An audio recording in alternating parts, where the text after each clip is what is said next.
우리 하나님 말씀 보시겠습니다. 오늘 우리에게 주신 하나님 말씀은 구약 성경 출애굽기 20장 12절 말씀입니다.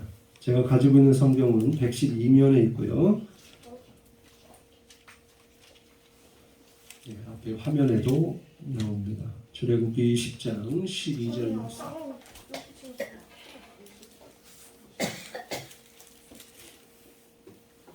우리 큰 목소리로 함께 봉독합니다. 시작. 네 부모를 공경하라. 그리하면 네 하나님 여호와가 내게 준 땅에서 네 생명이 길리라. 아멘. 할렐루야. 오늘 함께 은혜를 나눌 말씀의 제목 함께 따라해 보겠습니다. 네 부모를 공경하라. 다시 한번 네 부모를 공경하라. 우리 이제 노년에 계시고 또 부모님을 먼저 여의신 분들도 계시겠지만은 우리에게 주시는 말씀이 내 부모를 공경하라 라고 하시는 말씀이 우리 부모님이 계시지 않다 하더라도 우리 자녀들에게도 부모로서 자녀들에게 효를 가르쳐야 될 의무가 있기 때문에 오늘 말씀을 다 나에게 주시는 말씀으로 그렇게 들으시면 은혜가 될 줄로 믿습니다. 우리는 지난 4주간에 걸쳐서 하나님께서 이스라엘 백성들에게 출애굽한 이스라엘 백성들이 가나안에 들어가기 전에 그리스도인으로서 하나님을 믿는 백성으로서 어떻게 살아가야 하는지, 그 축복의 삶을 어떻게 해야 살아갈 수 있는지 그거를 가르쳐 주신 것이 바로 십계명이죠. 그래서 십계명을 두 개로 나누면 하나님 사랑, 이웃 사랑인데 우리가 지금까지 나누었던 첫 번째 계명부터 네 번째 계명까지는 하나님께 우리가 마땅히 지켜야 할 명령, 하나님을 믿는 백성이라면 하나님만을 섬겨야 되고 또 하나님 외에 하나님의 어떤 모양까지도 만들어서 섬기지 말아야 되고 그리고 하나님의 이름, 우리 백성들에게 부르라고 주신 소망의 이름, 생명의 이름, 그 이름을 우리가 부르되 망령되이 부르지 말라. 하나님의 자녀들로서 하나님의 이름이 먹칠하지 않도록, 욕을 먹지 않도록 자녀답게 살아가라 라고 하시는 말씀. 그리고 지난주에는 안식일을 기억하여, 그러니까 하나님의 그 살아계심과 구원하심의 은혜를 기억하고 또 주의를 지킴으로 인해서 정말 우리에게 주시는 참된 안식, 그리고 하나님께는 온전히 영광 돌릴 수 있는 그런 거룩한 주일이 되어야 한다라고 말씀을 나누었습니다. 이제 오늘부터는 사람과 사람 사이의 관계 속에서 예수 믿는 사람의 삶이 어떠해야 되는지 그걸 말씀해 주고 있는데, 다섯 번째 계명, 오늘 읽은 대로 또 우리가 함께 이렇게 외친 대로 네 부모를 공경하라, 이 말씀을 우리가 함께 나누고자 합니다. 먼저 우리 아이들 지금 주보 없죠? 사모님이 주보를 나눠주셔서 오늘부터 이 말씀을 주보에다가 계속 기록해 왔는데 거기에 퀴즈처럼 말씀을 잘 들은 친구들은 거기에 답을 쓸 수가 있고 또 그렇지 않은 친구들은 답을 못 써. 근데 이거를 쓰면 말씀도 잘 들을 수 있고 이걸로 달란트를 줄 거예요. 그래서 달란트 시작을 해서 선물을 줄 거니까 하여튼 말씀을 잘 들으면서 그리고 지금 펜이 없을 텐데 우리 펜도 있으면 주시고, 그래서 말씀 하나하나 답을 알려줄 거예요. 설교하면서 거기서 써가지고 목사님한테 제출하면 됩니다. 자, 다 받았죠? 자, 오른쪽 그 내면 내지 오른쪽 밑에 하단에 생명의 말씀이라고 거기에 나와 있어요. 자, 왜 하나님은 우리들에게 사람이 지켜야 할 어떤 것보다도 제1순위, 사람과 사람의 관계 속에서 가장 우선으로 지켜야 할 명령, 그거를 네 부모를 공경하라 라고 하시는 말씀을 왜 주셨을까?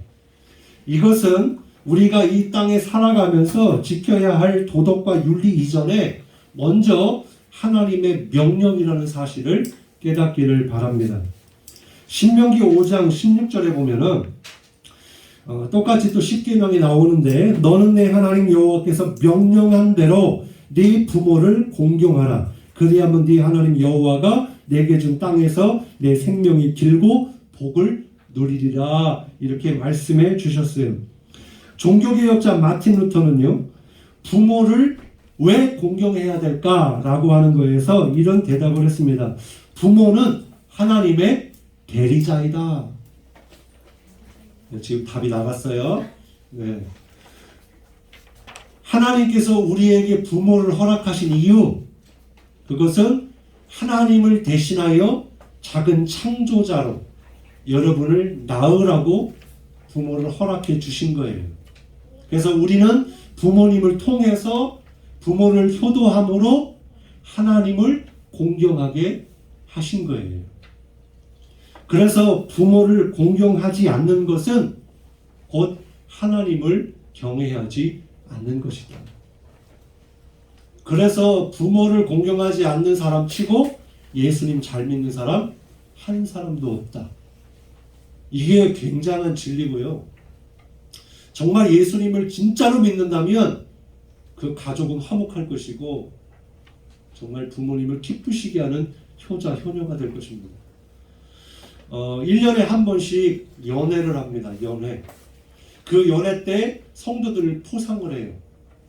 뭐 전도 많이 한 성도에게도 전도상을 주고 뭐 여러 가지 다양한 게 있는데 그 중에 하나가 뭐냐면 효자, 효부 상을 줍니다.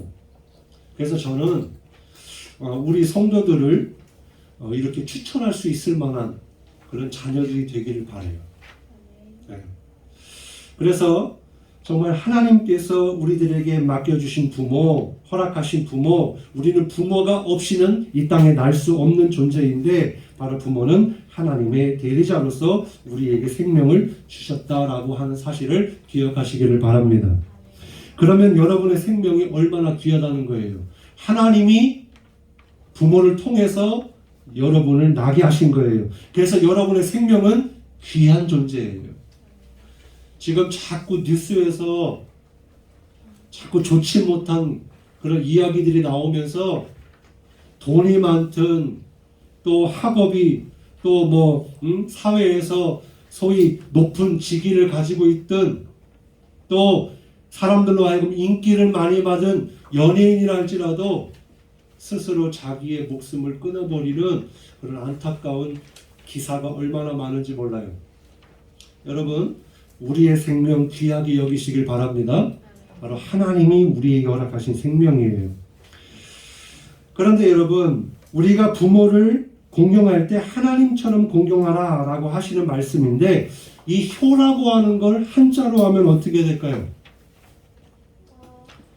자, 위에 글자는 뭘까요? 늙을 노자예요. 늙을 노자고 밑에는 아들 자자예요. 그래서 효라고 하는 건 자녀가 늙은 어미를 업고 책임진다는 이야기예요. 이게 효의 의미입니다. 아들이 나이 드신 부모님을 업고 있는 모습이에요. 그런데 부모를 업고 있는 자녀가 아유 왜 이렇게 우리 어머니 아버지 힘들어, 왜 이렇게 무거워, 왜 이렇게 내 인생에 도움이 안 돼, 왜 나한테 이것도 못 해주고 저것도 못 해주고 남들 부모들은 다 이렇게 해주는데 왜 우리 부모님은 이렇게밖에 못 해줘. 그렇게 하면서 무시하거나 부모님을 돌보지 않거나. 여러분, 지금 우리 자녀들이 함께 예배드리고 있는데 지금은 여러분들이 자기 인생을 책임질 만한 나이가 아니기 때문에 지금은 부모님의 힘을 도움을 받아야 되지만 이제 성인이 되고 사회로 진출하고 또 사랑하는 사람과 만나서 결혼을 하게 되면 이제 그때 가서 깨닫게 되는 건 뭐냐, 우리 부모님이 천년만년 정말 크고 힘있고 능력 많은, 언제든지 나를 도와줄 수 있고 보호해 줄 수 있는 그거 부모님이라고 생각했던 것이 이제 무너지게 돼요. 아하, 우리 부모님이 그렇게 강해셨는데 굉장히 약해지신 모습을 깨닫게 돼요. 이제 그때는 어떻게 해야 돼? 자녀가 이제 그 부모님이 낳아주시고 길러주신 그 부모님을 이제 받은 사랑, 그 효를 다해야 된다라는 거예요. 이것은 사실 기독교가 아니더라도 부모를 공경해야 된다는 것은 남녀노소를 막론하고 어느 사회나 국가를 떠나서 무조건 인간이라면 지켜야 할 도리입니다. 근데 간혹 기독교를 비방하는 사람들 중에 기독교를 불효의 종교라고 말하는 사람들이 있어요. 왜 그럴까요? 두 가지로 생각할 수 있어요. 하나는 제사를 드리지 않기 때문에 불효하는 종교 아닙니까? 어떻게 조상을 잘 섬기지를 않습니까? 네, 여러분, 우리가 부모님이 돌아가신 다음에 효를 다하는 것은 아무 소용이 없음을 깨달아야 됩니다. 그리고 이제 나이가 많이 드시게 되면 이제 어른들이 제사를 지내지 못해요. 다 자녀들이 지내야 되고 손주들이 지내야 돼요. 산소들도 너무너무 많아가지고 명절날 그 성묘 하나 다니는 것만 해도 무지무지 힘들어요.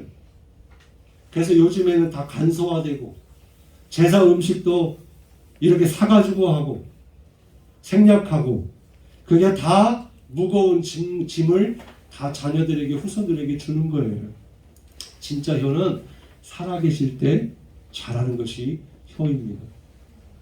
이미 그 부모님은 하나님이 책임져 주세요. 그렇기 때문에 우리가 제사를 드리지 않는다고 부모를 공경하지 않는 게 아니라는 것과 그리고 세상에서 지탄하는 이유 중에 하나는 예수 믿는 사람들이 부모를 공경하지 않기 때문에 그런 욕을 얻는 거예요. 우리가 지금 좀 시간이 지났습니다만은 이 정인이 사건이 왜 사회적으로 이슈가 됐습니까? 사실 그런 사례는요, 심심치 않게 너무 많아요. 그게 언제 기사인지는 정확하게 모르겠지만 어느 엄마가 6개월 전에 이사하기 전에 아이를 버려놓고 그리고 자기는 이사 갔다 왔어요. 그래서 아이는 죽었어요. 그 사람이 예수를 믿는지 안 믿는지 모르지만 그런 일들이 많단 말이에요. 그런데 정인이 사건이 더 유독 그렇게 된 것은 입양 아이이기 때문도 있지만 그 가족이 예수 믿는 가족이었다는 거예요. 그 정인이의 양부모의 부모님들이 목회자였다는 거예요.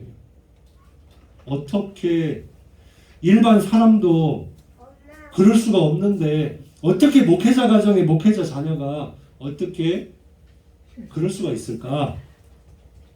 그러니까 예수님을 믿어도 진짜 믿어야지, 잘 믿어야지 목사 자식이라고 다 그런 게 아니라는 거죠. 중요한 것은 무엇입니까? 먼저 믿는 우리가 부모님께 효를 다해야 된다라는 거예요. 자, 우리 자녀들 세연이랑 오늘은 앞에 보고 자, 부모님께 효를 다 할 거지요? 네, 정말 우리 부모님께 효를 다 해야 됩니다. 그렇습니다. 우리 기독교는요, 가정을 아주 중요하게 여기는, 효를 아주 귀중하게 여기는 종교입니다. 그 중에서도 효의 윤리를 특별히 강조해요. 예수님이 33년의 인생 가운데 그의 삶이 공생의 기간을 빼고 어렸을 때에 어느 정도 일대기가 누가복음에 나오지만 30년의 인생을 다 정확하게 기록해 놓지 않았어요. 그렇지만 분명한 사실은 분명 주님은 30년 동안 누구보다도 부모님을 공경했을 것이다. 효를 다했을 것이다. 섬기는 일에 최선을 다할 것이라고 확신합니다. 그리고 예수님께서 십자가에 돌아가실 때 마지막에 가장 걱정하고 염려했던 분 바로 마리아 어머니를 걱정하면서 요한에게 사랑하는 제자에게 우리 어머니가 네 어머니라고 잘 섬겨라 부탁한다 하고 돌아가셨습니다. 잠언 23장 22절에 보면 이런 말씀이 나와요. 너를 낳은 아비에게 청종하고 네 늙은 어미를 경히 여기지 말라. 절대로 우리 아이들 지금은 철이 없으니까 모르겠지만 함부로 여기면 안 돼, 부모님을. 자, 왜 그러느냐? 레위기 20장 9절 같이 한번 읽어볼게요. 시작. 만일 누구든지 자기의 아버지나 어머니를 저주하는 자는 반드시 죽일지니 그가 자기의 아버지나 어머니를 저주하였은즉 그의 피가 자기에게로 돌아가리라. 하나님이 절대로 용서하지 않아요. 부모님을 무시하고 공경하지 않으면 하나님이 용서하지 않아요. 그렇기 때문에 부모를 절대적으로 사랑하고 공경하고 아끼고 보살피고 도와야 됩니다. 부모님은 아무리 자식이 힘들어도 끝까지 포기하지 않는 게 부모예요. 근데 자녀들은 부모님을 너무 쉽게 포기해요. 절대로 부모님을 포기하지 말고 끝까지 책임을 다하고 효를 다해야 할 줄로 믿습니다. 전에 있었던 교회에서 어떤 아이가 발음이 잘 안 되니까, 걔가 2살인지 3살인지 모르겠지만 교회에서 아이에게 부모를 공경하라, 네 부모를 공경하라 이런 말씀을 가르쳤어요. 그러니까 이 아이가 그걸 듣고 배워가지고 얘기를 하는데 발음을 잘 못해가지고 이렇게 발음하는 거예요. 내 부모를 공격하라 이렇게 한 거예요. 발음이 안 되니까. 근데 우스갯소리지만 지금 우리 사회를 보면 이렇게 부모를 공격하는 자식들이 있어요. 물론 불효자가 되도록 만든 부모의 잘못도 있을 것입니다. 그러나 대부분의 자녀들은 부모님의 은혜와 사랑을 당연하게 여겨요. 그리고 부모님의 사랑이 꼭 나에게 무언가를 해줘야 하는 조건으로 생각해요. 심지어는 그 부모를 폭행합니다. 욕을 해요. 버립니다. 이런 일들이 주변에서 일어난다라는 거예요. 이런 사람을 가리켜서 뭐라 그래요? 페류나라고 그러죠. 페류나. 사전을 찾아보면 이렇게 나와요. 인간으로서 마땅히 하여야 할 도리에 어그러지는 행동을 하는 사람이 페류나입니다. 그렇기 때문에 이거는 윤리와 도덕에도 맞지 않지만 그 이전에 하나님의 명령에 위배된다라는 거예요. 이거는 시대가 지나도 변하지 않는 바로 부모를 공경해야 한다라는 것입니다. 두 번째로 왜 하나님은 부모를 공경하라고 했을까? 그것은 약속이 있는 첫 계명이기 때문에 그렇습니다. 자, 에베소서 6장 2절 3절 읽을게요. 시작. 네 아버지와 어머니를 공경하라. 이것은 약속이 있는 첫 계명이니 이로써 네가 잘되고 땅에서 장수하리라. 여러 계명 중에 첫 번째로 약속이 있는 계명이 네 부모를 공경하면 약속하시기를 네가 이 땅에서 잘될 것이다. 네가 장수할 것이다. 이런 약속의 말씀을 주셨어요. 그러면 첫 번째, 우리 어린이들 잘 들으세요. 그 답을 써야 되니까. 첫 번째로 부모를 공경하면 어떤 복을 받을까? 바로 인생이 형통해지는 복을 받습니다. 형통입니다. 형통. 내가 지금 부모를 공경하지 않으면서도 사업이 잘 된다, 공부가 잘 된다, 성공한다 하더라도 그것이 진짜 잘 되는 것이 아니다라는 거예요.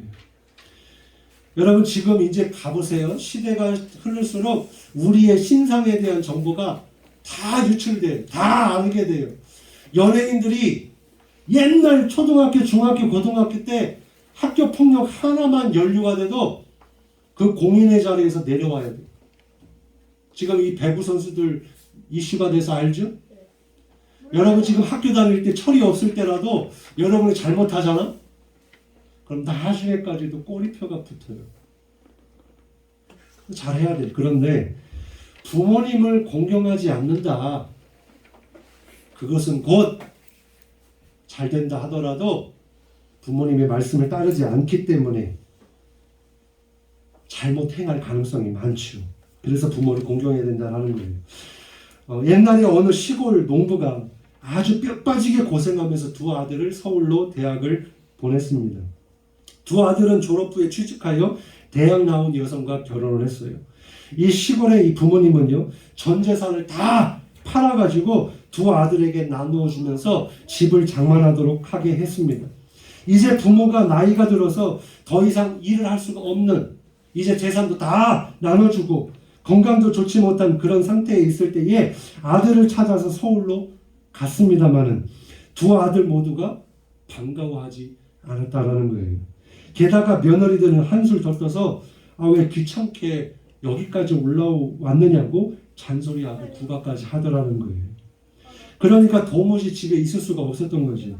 오갈 데 없는 이 노부부는요, 양지 바른 동산에 올라가서 누워서 손을 꼭 잡은 채 돌아가셨다라는 거예요.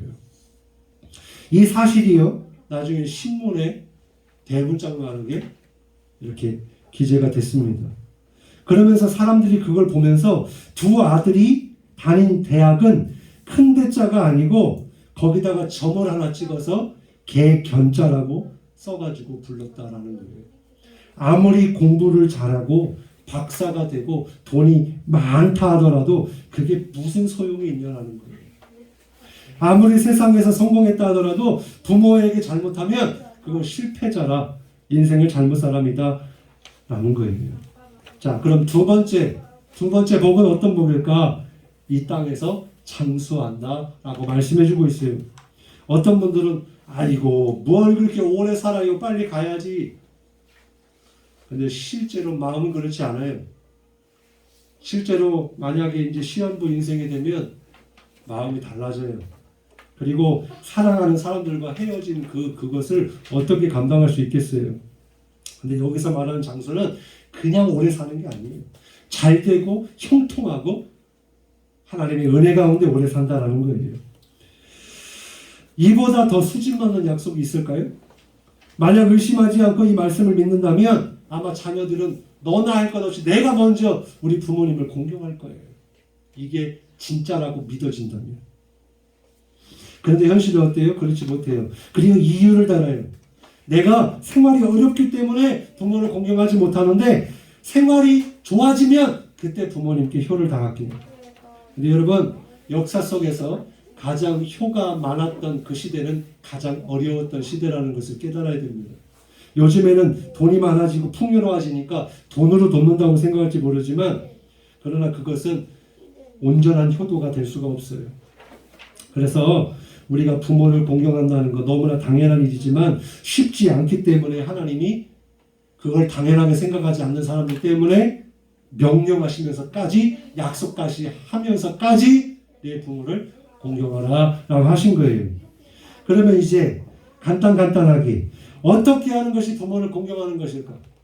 어떻게 하는 것이? 자, 잠언 23장 20을 같이 읽을게요. 시작. 네 부모를 즐겁게 하며 너를 낳은 어미를 기쁘게 하라. 효를 다하는 거, 공경하는 거는 간단해. 네 부모를 기쁘게 해드리라는 거예요. 기쁘게. 우리 주아 은서 엄마 기쁘게 해드려요? 네. 어떻게 기쁘게 해드려? 어떻게 해요? 언니는 응. 뽀뽀. 뽀뽀해줘. 아, 그래. 저는 말씀 안 들어요. 에? 그러면 안 돼요. 언니가 저 자, 어떻게 하면 부모를 즐겁게 할까? 어떻게 하면 부모를 기쁘게 할까? 답이 나옵니다. 자, 에베소서 말씀. 뒤에 걸렸구나.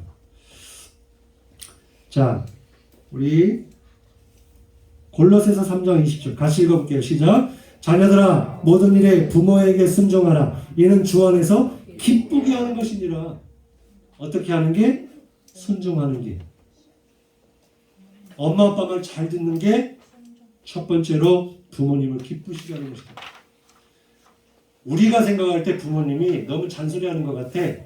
나로 하여금 잘못된 길로 가게 하는 것 같아. 절대로 그렇지 않아요. 진짜 부모는 자식 잘 되기만을 바라기 때문에 부모님의 말을 들어서 손해볼 일이 없어. 그쵸? 이영자 권사님. 이영자 권사님 그렇죠? 자녀들에게 하는 이야기는 다 좋은 얘기죠. 잘 되려고 하는 얘기죠. 자식들 말 잘 들어요? 네. 잘 듣는 자식도 있을 것이고 그렇지 않은 자식도 있겠지만은 네. 철이 들었다라고 한다면 잘 들어야 돼. 우리 자녀들 부모님 말씀 잘 들어야 돼. 자, 두 번째 잠언 23장 24절 같이 읽어볼게요. 시작. 의인의 아비는 크게 즐거울 것이요 지혜로운 자식을 낳은 자는 그로 말미암아 즐거울 것이니라. 여기 보니까 의인의 아비는 크게 즐거울 것이다. 의인이 되라는 거예요. 의인. 답 나왔어요. 답. 의인. 근데 의인은 어떻게 될까? 내가 스스로 난 의로워, 난 착해 그런다고 될까? 이 얘기 뭐냐면 예수님 잘 믿으라는 거예요. 자식이 부모를 위해서 가장 기쁘시게 해드리는 것은 우리 자녀가 구원받아 천국 가는 거예요. 그래서 예수님을 믿어서 의인이 되는 거예요. 그리고 지혜로운 자가 되는 거예요. 이 지혜는 하나님을 경외하는 것이 지혜의 근본이라 그랬어요. 그러니까 하나님을 알고 하나님을 믿고 하나님을 섬기는 자가 의인이요 지혜로운 사람이에요. 성경대로만 산다면 아무 문제가 없을 거예요. 복의 문이 활짝활짝 열릴 거예요. 근데 여러분의 인생이 왜 이렇게 꼬이고 힘들고 어렵고 엉망진창인지 말씀대로 살지 않아서 그래요. 목사라고 해서 무조건 말씀대로 살지 못해요. 그렇지만 살려고 노력합니다. 왜? 여기에 생명과 복이 있으니까. 왜 성경을 읽으라고 그래요? 왜 성경을 말씀을 들으라고 그래? 여기에 지혜가 담겨져 있으니까. 그래서 예수님을 잘 믿어야 된다라는 거예요. 자, 세 번째. 디모데전서 5장 4절 읽겠습니다. 시작. 만일 어떤 과부에게 자녀나 손자들이 있거든 그들로 먼저 자기 집에서 효를 행하여 부모에게 보답하기를 배우게 하라. 이것이 하나님 앞에 받으실 만한 것입니다. 여러분, 이거는 부모에게 주시는 말씀이에요. 자녀를 어떻게 키울 것이냐? 때려서라도 부모를 공경하도록 가르쳐야 된다는 거예요. 그게 자녀들이 잘 되는 비결이니까. 근데 그냥 내 자식 오냐오냐 한다고 그냥 내버려 두면 절대로 잘 될 리가 없습니다. 근데 내 자식이 잘 되기를 정말 바란다면 너 나한테 잘해. 너 나를 공경해. 라고 말할 수 있어야 돼요. 부모님들이. 그리고 그거를 가르쳐야 된단 말이에요. 근데 집에서 자녀를 효를 가르치기가 어려워요. 왜? 부모님이 효를 말하기까지 부모가 또 그 부모님을 효도를 했어야지. 자녀들은 부모를 보고 똑같이 따라하고 자라기 마련인데 그래서 부모로서 마땅히 가르쳐야 될 것도 가르치지 못하는 그런 부모님들 많죠. 그래서 교회에서 목사가 하나님의 말씀이 대신하여 가르쳐 주기도 하는 것입니다. 오늘 이 주일날 물론 이 부모를 공경하라라는 것은 어버이줄 되면 또 할 거예요. 계속 해도 너무나 중요한 이야기예요. 그래서 결론은 배우고 가르치기 해서 효를 하라. 어떻게? 은혜를 보답하도록 가르치라라는 거예요. 그래서 자식들한테 여러분 부모님들 자식이 힘드니까 너도 힘든데 그러면서 돈 주지 마, 뭐 해주지 마 절대 그러시면 안 돼. 부모님들 자녀들한테 힘들어도 이것도 해와 저것도 해와 저것도 가르쳐 가지고 와 그러셔야 돼. 부모님들 알았죠? 네. 대답을 안 하시는데 하여튼 저도 잘 못해. 우리 부모님한테 잘 못해요. 매달 용돈도 드리고 싶은데 그럴 수가 없어요. 뭐 하여튼 나중에 지금 아직 그렇게 안 하고 있지만 지금 아직 그건 뭐 대봐야 하는 거지만 양가 부모님을 모시고 사는 게 꿈인데 며느리 입장에서 딸 입장에서 다르잖아요. 그죠? 쉽지는 않겠지만 하여튼 마음의 소원이에요. 그리고 우리 양가 부모님 아버지와 아버님이 다 목회를 하시기 때문에 이제 은퇴를 앞에 놓고 있는데 제가 꿈은 아버지와 장인어른을 모시고 같이 성지순례를 가는 게 꿈이에요. 그러니까 목사들끼리 같이 이렇게 성경의 역사를 발자취를 다니면 얼마나 좋을까. 어쨌든 제가 여기까지 있는 것은 다 부모님의 기도 때문이라고 믿습니다. 그래서 어쨌든 여러분 정말 부모님께 효를 다하는 것 이게 하나님의 백성으로서 마땅한 본분이라는 것. 우리 이제 현영이가 이제 대학생이 됐어요. 이제 성인이 곧 될 거예요. 성인식을 하면 그러면 진짜 이제 부모님을 내가 책임진다. 그런 마음을 가지고 열심히 공부하고 열심히 기술하고 열심히 돈 벌고 해서 다 부모님 잘 해드리고 책임져요. 알았죠? 우리 자녀들한테 그래요. 아빠 나중에 좋은 차 사줘야 돼 네가. 아빠 좋은 저기 아파트 사줘야 돼.